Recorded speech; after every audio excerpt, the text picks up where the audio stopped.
The sun hung low in the sky, casting long shadows across the bustling streets of Washington, D.C., as two brothers, 16-year-old Andra and 14-year-old Tyrell Jackson, made their way home from basketball practice.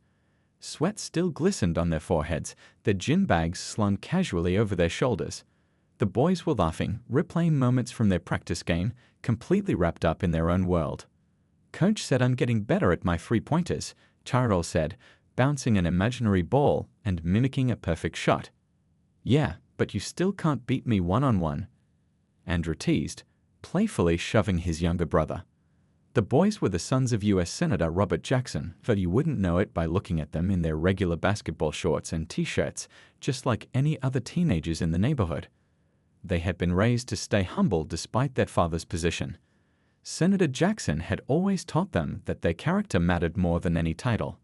"Let's stop at Mr. Wilson's store," Andrew suggested as they approached the corner convenience store they'd been visiting since they were little kids. "I'm dying for some chips after all that running." The bell above the door jingled as they entered.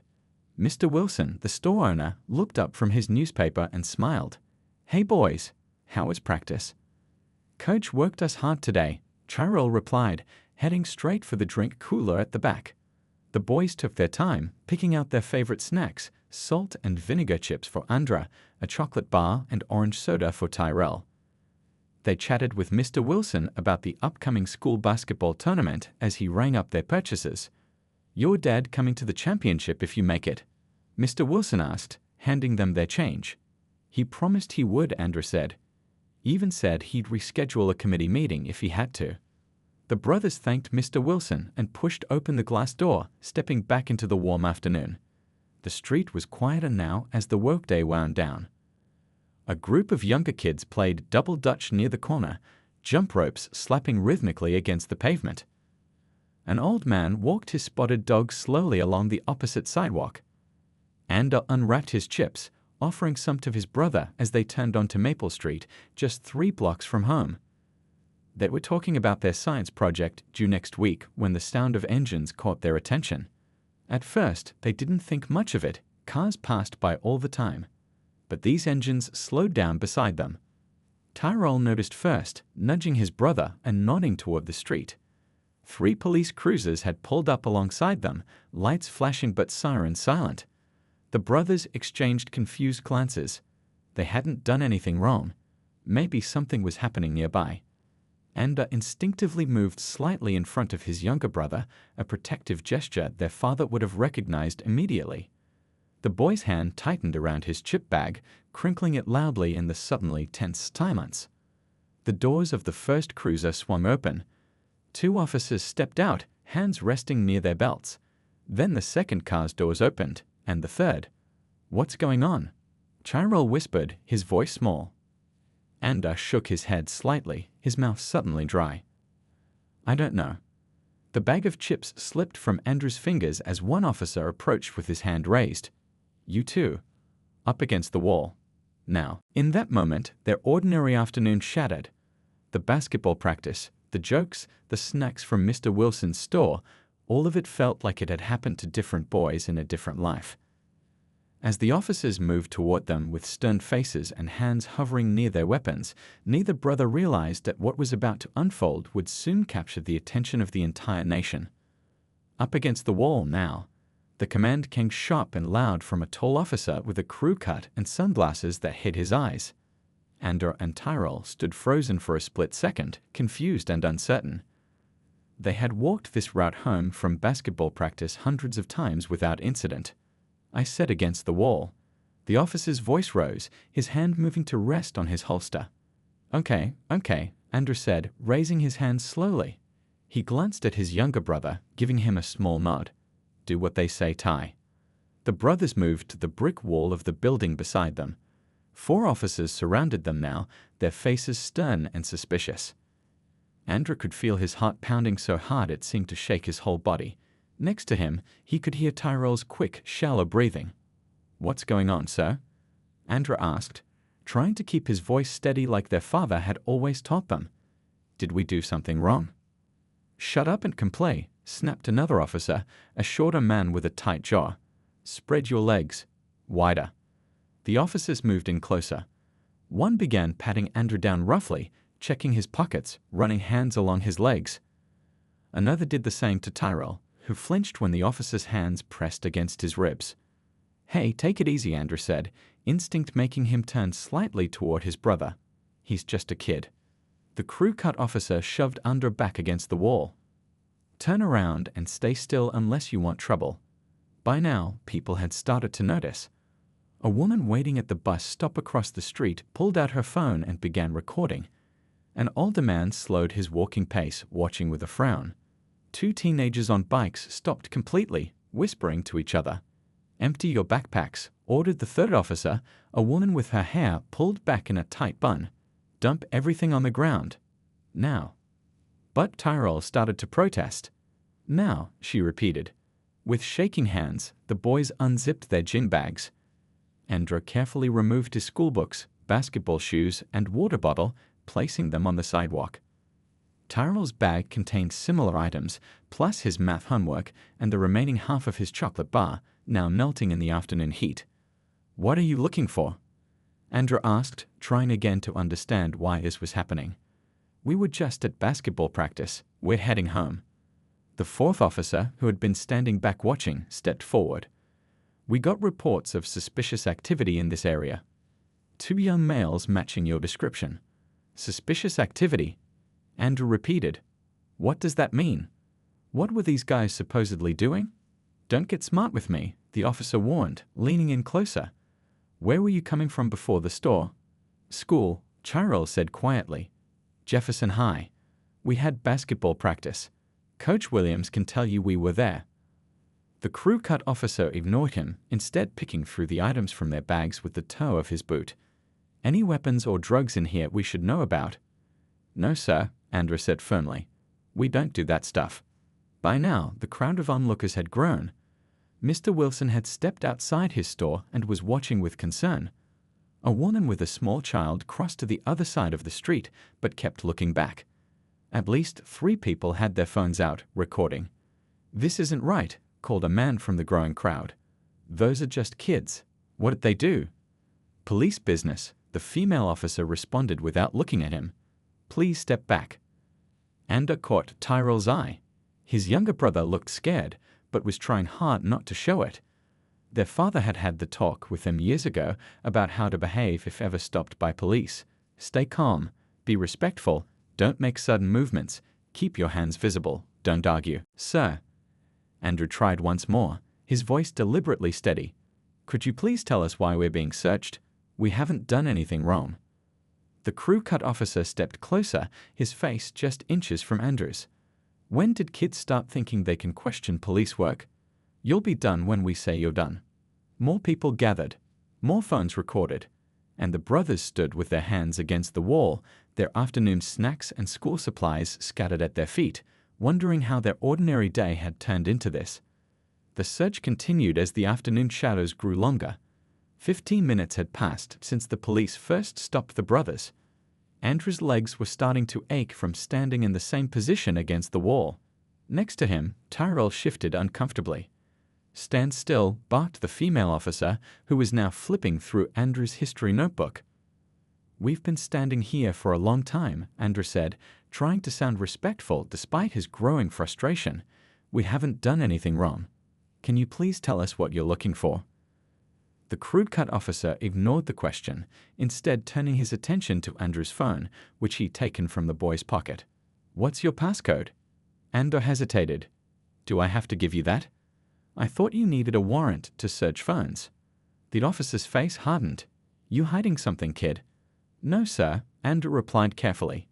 "My dad just always taught us about our rights and—" "Oh, he taught you about rights, did he?" The officer's tone was mocking now. "Well, here's a right for you. You have the right to do what I tell you, or you'll ride downtown in the back of my car." Passcode. Now. The crowd had grown to about 15 people, their murmurs of disapproval getting louder.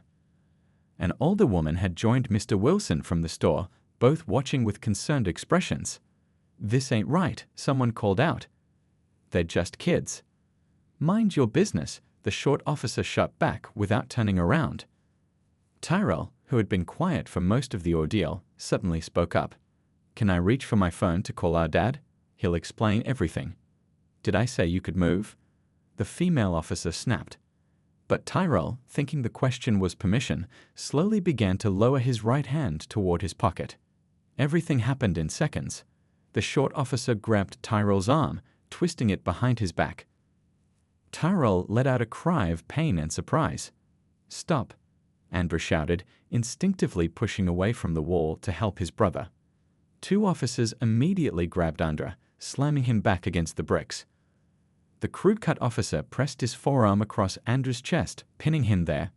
"You just earned yourself a resisting arrest charge, smart guy," he growled. "He's 14. Andrew's voice cracked with emotion. "Let him go. You're hurting him." Tyrell's face was pressed against the wall now, his arms still wrenched behind him. "I was just trying to call our dad," he said, his voice small and scared. "Yeah, right," scoffed the short officer. "Everybody's daddy is somebody important when they're in trouble." The crowd's reaction grew more intense. Phones recorded everything. Someone shouted that they were calling the ACLU. Another threatened to call the news. "You need to state why you stopped us," Andrew insisted, remembering more of what his father had taught them. "You need reasonable suspicion to detain people. What's your reasonable suspicion?" The crew cut officer laughed. "Listen to the junior lawyer here."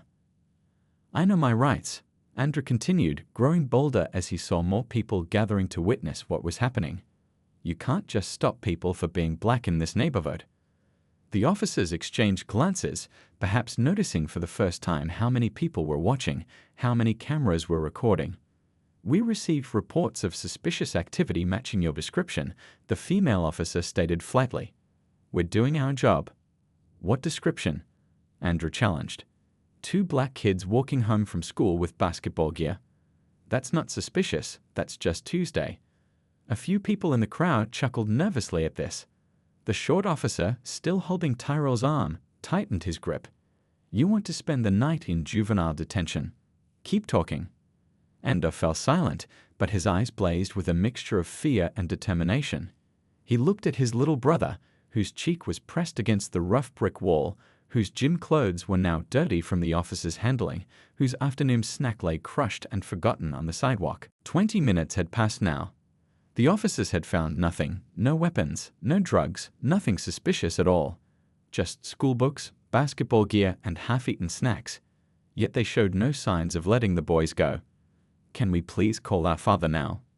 Andrew tried again, his voice quieter but still firm. "Senator Robert Jackson. He'll want to know where we are." Time seemed to freeze for a moment. The words "Senator Robert Jackson" hung in the air like a sudden clap of thunder on a clear day. "What did you just say?" The crew cut officer's voice had lost some of its edge. "Our father is U.S. Senator Robert Jackson," Andrew repeated, more clearly this time. "You can call his office or his cell phone to confirm. He's on the Judiciary Committee." The officers exchanged quick glances. The short officer's grip on Tyrell's arm loosened slightly. "Yeah, right," the female officer said, but there was a hint of uncertainty in her voice now. "And I'm the First Lady." "Check their IDs," the crew cut officer ordered, suddenly more businesslike. The short officer reached into Tyrell's back pocket and pulled out his wallet. He flipped it open and examined the school ID inside. His expression changed as he read the name printed there. "Jackson," he muttered. "Tyrell Jackson." The female officer, who had been looking through Andrew's wallet, spoke up. "This one's Andrew Jackson." She pulled out a small card tucked behind his school ID. "And he's got some kind of congressional access pass." The crew cut officer stepped back slightly, pulling out his phone. "Hold on." He walked a few paces away, typing something into his device. The crowd, which had continued to grow, watched the sudden shift in dynamics with interest. Mr. Wilson from the store had edged closer, his arms folded across his chest as he observed. "What's happening?" Tyrell whispered to his brother. "They're checking," Andrew whispered back. "Just stay calm." The crew cut officer's face had paled visibly as he looked at his phone screen. He returned to the group, his entire demeanor transformed. "Why didn't you boys mention who your father was right away?" he asked, his voice suddenly friendly, almost jovial. Andrew stared at him in disbelief. We were trying to. You wouldn't let us make a call. There must have been some misunderstanding. The female officer cut in smoothly. She bent down and began gathering the scattered school supplies, trying to place them neatly back in the backpacks. The short officer had completely released Tyrell now and was actually brushing off the boy's shirt, as if trying to clean the dirt that he himself had caused when he pushed the teenager against the wall. We get a lot of reports in this area, the crew cut officer explained, his tone apologetic now. Just doing our due diligence. You understand, right, young man? Ander said nothing, just watched as the officers who had been intimidating them moments ago now scrambled to repair the situation. You boys are free to go, the female officer said brightly. Sorry for the inconvenience. Inconvenience? Ander repeated, still unable to believe the sudden change. You had my brother's face pushed against a wall. You threatened to arrest us. You wouldn't tell us why you stopped us. The crew cut officer cleared his throat. Like I said, there was a report. What report? Called someone from the crowd. What exactly were these kids suspected of? The officers ignored the question. The short one handed Tyrell his backpack with an awkward smile. Here you go, son. No harm done, right? Tyrell took the bag silently, his young face a mixture of confusion and lingering fear. The crowd wasn't dispersing. If anything, more people had gathered, drawn by the commotion. A car slowed down as it passed, the driver rolling down his window to see what was happening. Can we go now? Ander asked, his voice tight with controlled anger. Of course, the crew cut officer said, stepping aside and gesturing broadly. You boys get home safe now. Ander put his arm around his younger brother's shoulders. Come on, Ty, let's go. They had taken only a few steps when a sleek black car pulled up to the curb. The back door opened and a tall man in a perfectly tailored suit stepped out. His face was a storm of barely contained fury. Dad, Tyrell said, his voice breaking with relief. Senator Robert Jackson took in the scene in one sweeping glance, his sons, their disheveled appearance, the scattered remnants of their belongings, the 4 police officers, and the crowd of witnesses with their phones still recording. Ander. Tyrell. His voice was calm, but anyone who knew him could hear the rage simmering beneath. Are you boys all right? The crew cut officer stepped forward, hand extended.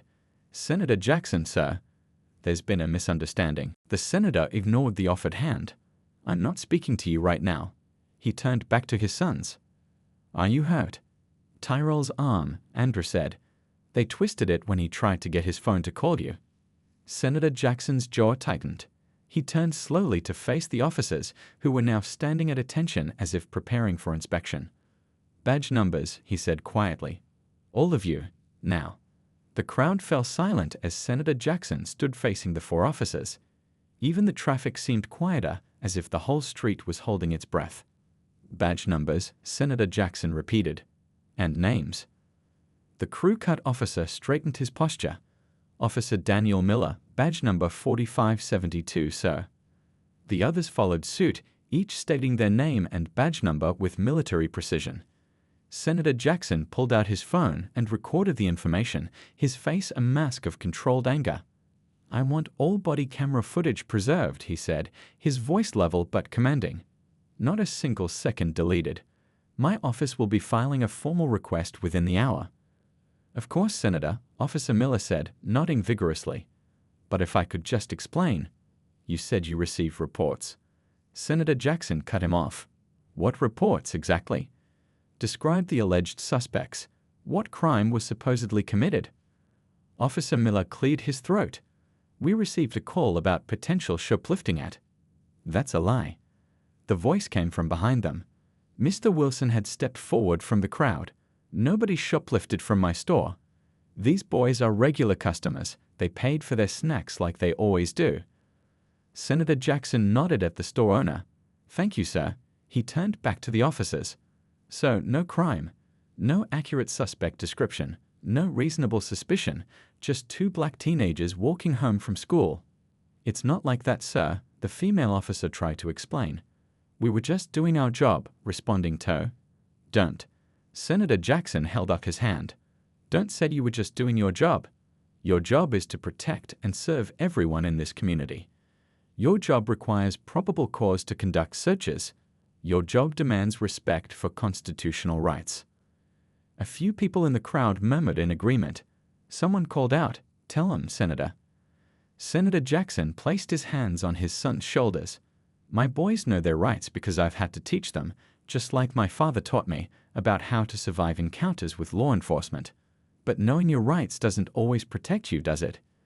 The officers remained silent, their earlier confidence completely evaporated. Did they ask to search you? Senator Jackson asked his sons. No, sir, Andrew answered. They just ordered us against the wall. Did they explain why they were stopping you? No, Tyrell said. Not really, just something about suspicious activity. Senator Jackson turned back to the officers. Do you know how many complaints have been filed about this exact type of stop in this neighborhood? How many young black men and boys have been humiliated, frightened, and had their rights violated? The only difference today is that you picked the wrong family. By now, several news vans had pulled up. Reporters with microphones and cameras were pushing through the crowd, drawn by word that Senator Jackson was involved in some kind of confrontation with police. Senator Jackson called one reporter. What's happening here? Senator Jackson glanced at the growing media presence but focused first on his sons. Are you boys okay to stay for a few minutes while I address this? Or would you rather go home with Derek? He nodded toward his driver, who stood by the black car. We'll stay, Andrew said firmly. Tyrell nodded in agreement. Senator Jackson turned to face the reporters, but kept his sons close to him. What happened here today is a textbook example of racial profiling and unconstitutional policing. My sons were walking home from basketball practice when they were stopped without cause, searched without consent, and physically handled when they tried to assert their basic rights. The cameras rolled as Senator Jackson spoke, his deep voice carrying across the now-packed sidewalk. The officers stood awkwardly to the side, their faces flushed with embarrassment. The store owner here can confirm they made purchases and left without incident, Senator Jackson continued, gesturing toward Mr. Wilson. There was no crime, no matching description, nothing to justify this stop, except the color of my son's skin. A woman who had been recording on her phone stepped forward. I got it all, Senator. From the moment they pushed your boy against the wall, and how they changed when they found out who you were. Thank you, Senator Jackson said. I'd appreciate a copy of that footage. He turned to his sons once more, his public face softening into that of a concerned father.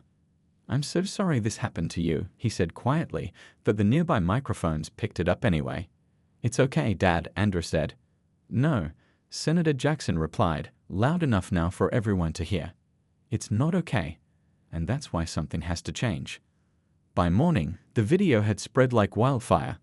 Cell phone footage captured by bystanders showed the entire incident, from the moment the police cruisers pulled up beside the Jackson boys to the dramatic arrival of Senator Robert Jackson.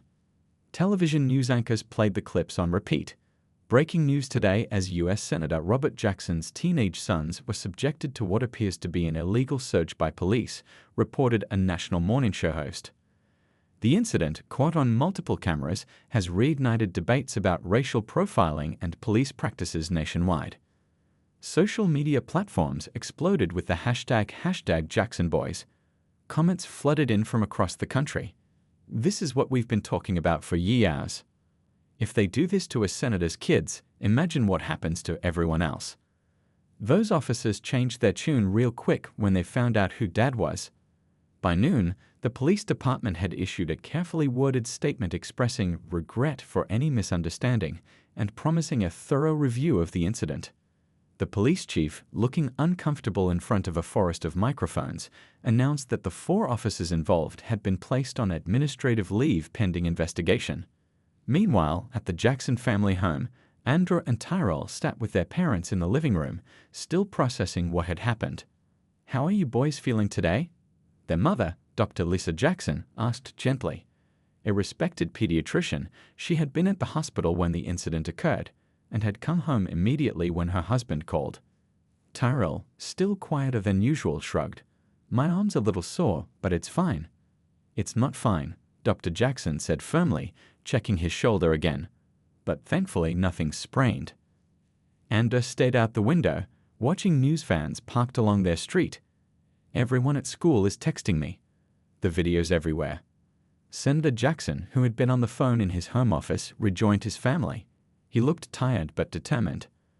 The police commissioner wants to meet, he said, sitting beside his wife.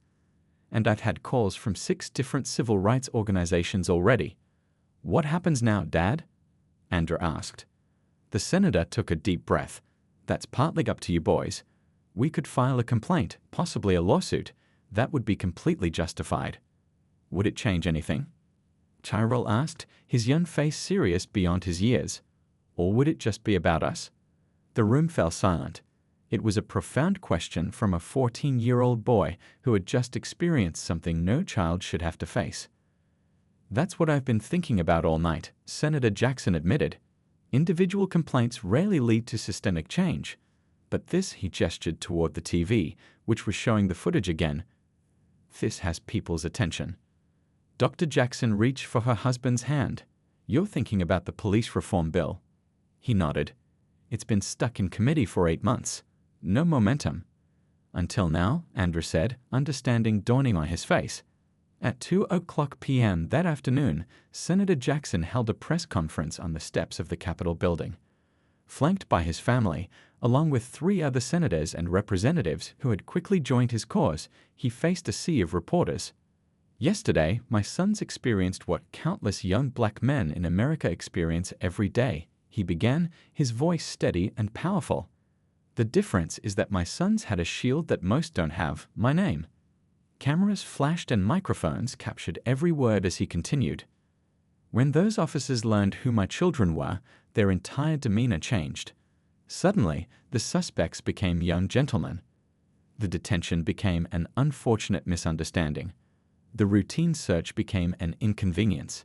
But what about the thousands of young men who don't have a U.S. senator for a father, who speaks for them? Beside him, Andrew and Tyrell stood tall, their faces solemn but composed.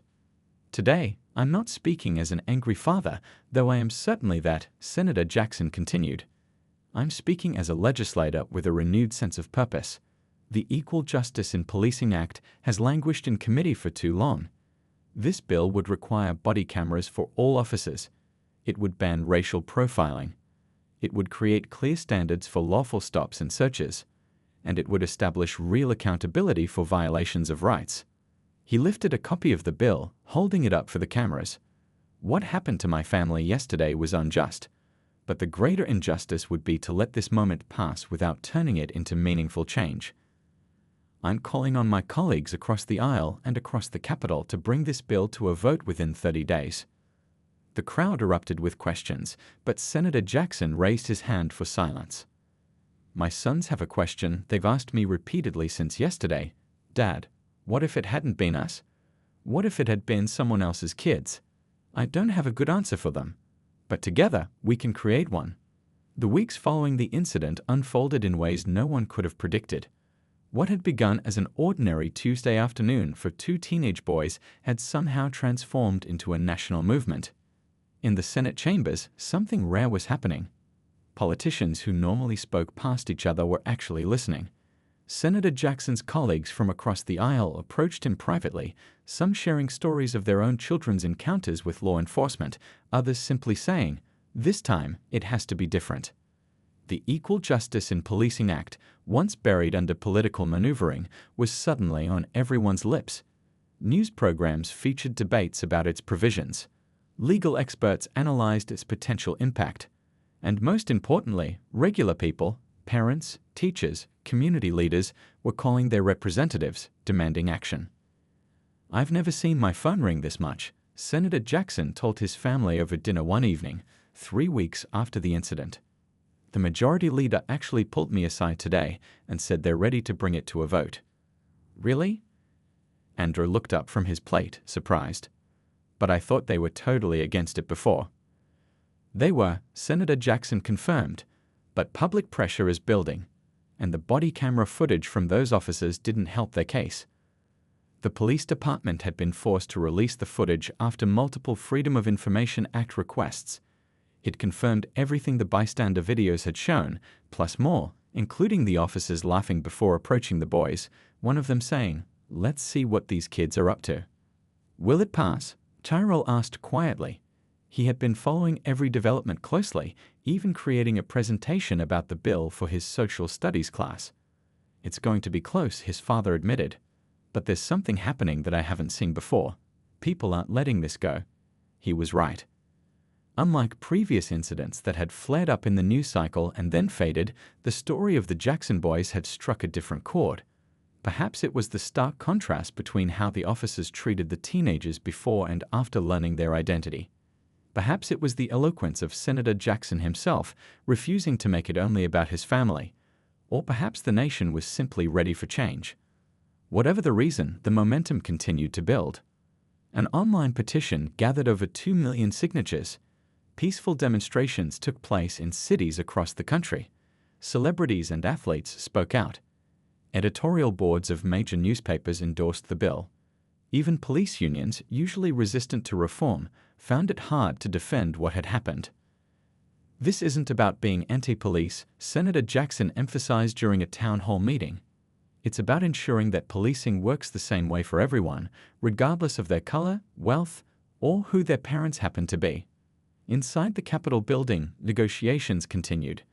Some senators wanted to water down certain provisions. Others pushed to strengthen them. Senator Jackson found himself working 18-hour days, shuffling between offices, building coalitions, and carefully preserving the heart of the bill. At home, Andrew and Tyrell were processing their experience in their own ways. Andrew had started a student group focused on knowing your rights. Tyrell had become quieter, more thoughtful, often sketching scenes from that day in his notebook. Their mother watched them carefully, providing space to talk when they needed it. "Do you think anything would have happened if it weren't us?" Tyrell asked his brother one night as they shut baskets in their driveway. "If it had been just any two black kids." Andrew dribbled thoughtfully before taking a shot. "Probably not this much, but maybe something. People were filming even before they knew who Dad was." "That's what bothers me," Tyrell admitted, retrieving the ball. "Why does it take a senator's kids getting searched for everyone to care? What about all the other times it happens?" "That's exactly why Dad's pushing so hard," Andrew said. "He keeps saying we can't waste this moment." 3 months after the incident, the day of the Senate vote arrived.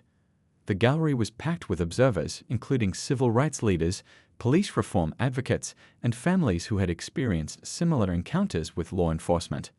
Dr. Jackson had taken the day off from the hospital. Andrew and Tyrell had been excused from school. They sat in the reserved section, watching as senators made their final arguments for and against the bill. When it was Senator Jackson's turn to speak, he didn't refer to prepared remarks. Instead, he looked up at his family. "My colleagues, before you cast your vote today, I want you to consider this. 3 months ago, my sons were simply walking home from school when they were detained without cause, searched without consent, and treated without dignity, until those officers learned who their father was." He paused, his gaze sweeping across the chamber. Every parent in America wants to protect their children, but not every parent has a title that makes authorities pause. Not every parent can call a press conference or introduce legislation. What happened to my family isn't just about us. It's about who we are as a nation and whether we truly believe in equal justice under law. The chamber was utterly silent as he continued. "This bill isn't perfect. No single piece of legislation can solve generations of complex problems, but it's a start. It creates standards. It establishes accountability. And most importantly, it sends a message that in America, your rights don't depend on your name, your wealth, or the color of your skin." The voting began. One by one, senators registered their position. The Jackson family watched from above, hands clasped together. When the final tally appeared, the gallery erupted. The Equal Justice in Policing Act had passed with a vote of 68 to 32, a surprisingly strong bipartisan showing. Senator Jackson looked up at his family, his eyes finding his sons. In that moment, they weren't a senator and his children. They were simply a father and his boys, connected by love and the hope that their ordeal might spare others the same experience. As they left the Capitol that evening, reporters shouted questions about the political implications, the implementation timeline, the potential impact on the senator's career. But Tyrell had a different question as they walked to their car. "Dad," he asked, "do you think things will actually change now?" Senator Jackson placed his hands on his son's shoulders, considering his answer carefully. Change isn't an event, it's a process, he said finally. We didn't solve everything today, but we created tools that can help. And just as importantly, we showed that when ordinary people speak up, when they share their stories and demand better, those in power have to listen. Andor nodded, understanding. So the real work is just beginning. It always is, his father replied with a smile. But today we took a step forward. And sometimes that's enough to keep hoping and working for tomorrow.